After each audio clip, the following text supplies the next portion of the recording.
Hello, my name is Melissa Marginet and I am Janome Canada's newest artisan. I'm going to be working with the Janome Memory Craft 9450. I am known for walking foot quilting and have two books on the subject.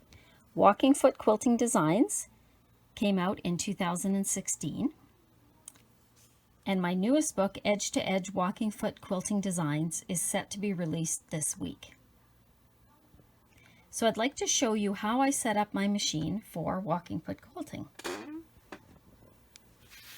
The first thing I do is put my single needle plate in, along with the AccuFeed Flex foot, twin foot, and I use the open toe attachment so I have lots of view right here. I like to use stitch number 3 because it locks the stitch at the beginning and at the end of each line of stitching. But 2.4 is not a long enough stitch for what I like to use. So I want to set this stitch up so that each time I come to the machine and I pick this stitch, that is going to be the setting I want, which is 3 millimeters. In order to do that, I need to go into Set, choose Ordinary Sewing, and scroll until I find Favorite Stitch. Favorite Stitch Adjustment, and I'm going to turn that on. While I'm here, I'm also going to turn on the Thread Cut After Auto Lock. And I'm going to scroll back one. And I like to use the pivoting feature. So I want the height to be as high as it can go, which is 6 millimeters. The reason being is that because I'm using this for quilting, and often my batting may be of a higher loft, so I want to make sure I have lots of room underneath the foot. Once I have those 3 things set, I hit OK, and it brings me back to the main menu. So now my stitch length is still at 240 or 2.4. Use the up arrow, come into stitch length. I'm going to change it to 3. And I'm going to choose Favorite Stitch. And save. So you'll notice that turned yellow to show me that it's my favorite stitch. When I use the down arrow, it's still showing as yellow here.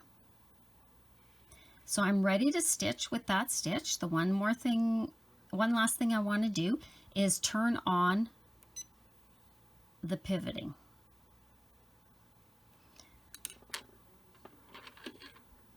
Okay, so now I'm going to show you a little demo. I always wear my quilting gloves so that my hands don't get tired. And I'm going to show you how I go about quilting a quilt. So I don't do any marking. I'm just going to use the intersections of the patchwork for my markings. So when I start out, I know that this block is going to be up to about here because the rest is going to be covered with binding. Now I want that auto lock to be under where the binding will be so that it's hidden, but I don't want to be too far off so that I cut it off when I trim my quilt.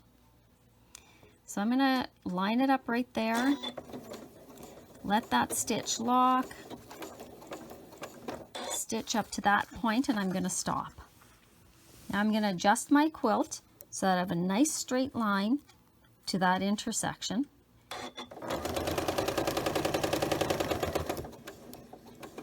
I'm going to stop right at that intersection. Then I just adjust my quilt. My foot has lifted nice and high to give me lots of room to do that. I'm going to aim to the next intersection.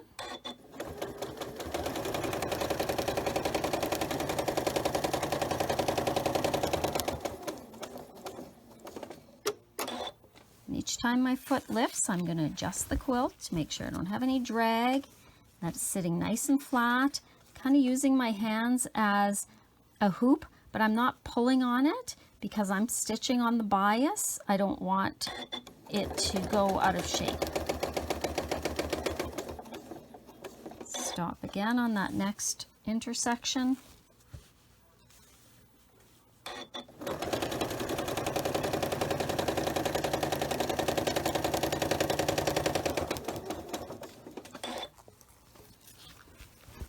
Okay, and just continue working my way across. If I come across a pin, I'm going to remove that.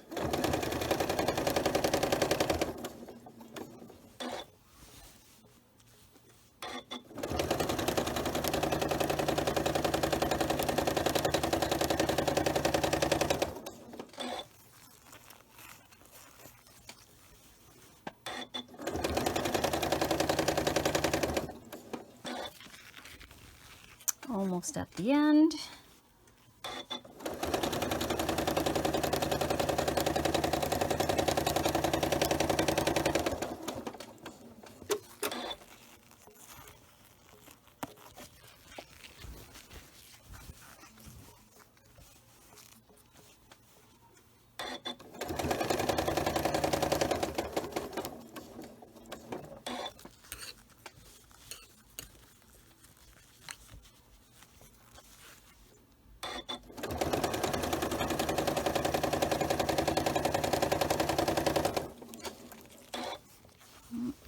A bit of drag happening, so I'm just going to stop and adjust.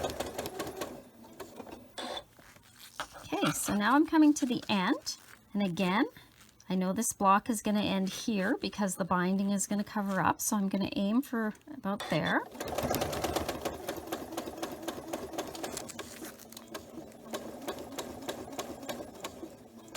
Then I'm going to take a couple more stitches into where the binding will be. Press the reverse button, press down on my foot pedal, and let it tie off and cut the thread. Okay, then I just pull the quilt all the way back, find my next line of stitching, and I stitch again. And I'll just continue to do this until the entire quilt is quilted. I hope this has been helpful for you.